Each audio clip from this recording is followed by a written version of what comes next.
Hello everyone! A day in my life as a feeling vlogger. What? Agraraman! Wow!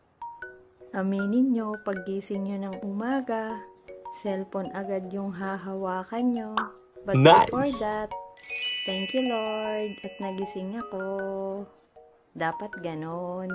Coffee naman tayo guys. Ayan. Pagtimpla na ako ng kape ko. Meron din ako ditong fita guys.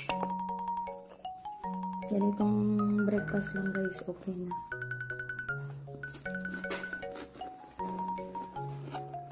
Nakapag-harvest pala tayo sa ating mini garden guys. Thank you Lord sa blessing. Pagkatapos ko naman naglinis sa labas guys, ayan, nagpunas-punas naman ako dito sa kitchen ko guys. Para naman mawala yung alikabok. Pagkatapos ko naman sa kusina, dito naman tayo sa banyo guys. Ayan, binabaran ko lang siya ng tough at nilagyan ko ng baking soda. Try nyo guys, very effective siya. Maiba naman tayo mga kapwa ko content creator. Ano, pagod na ba kayo? Walang sukuan to. Laban lang ng laban, kahit walang kalaban, hanggat tayo'y sumakses dito kay Lolo M. Ika nga, sipag at tiyaga, walang imposible sa taong nagpupursige.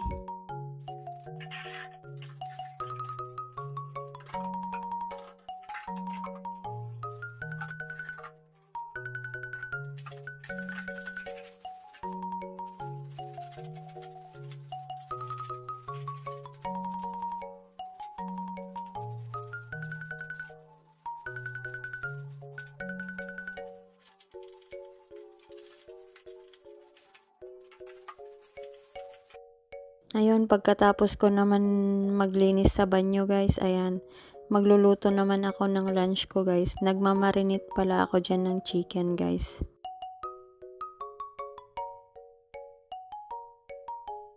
Ayan guys, pagkatapos kong magluto guys, kain na kami ni GM. Sakto, pumala dito guys galing sa school. Dito ko na pinakain.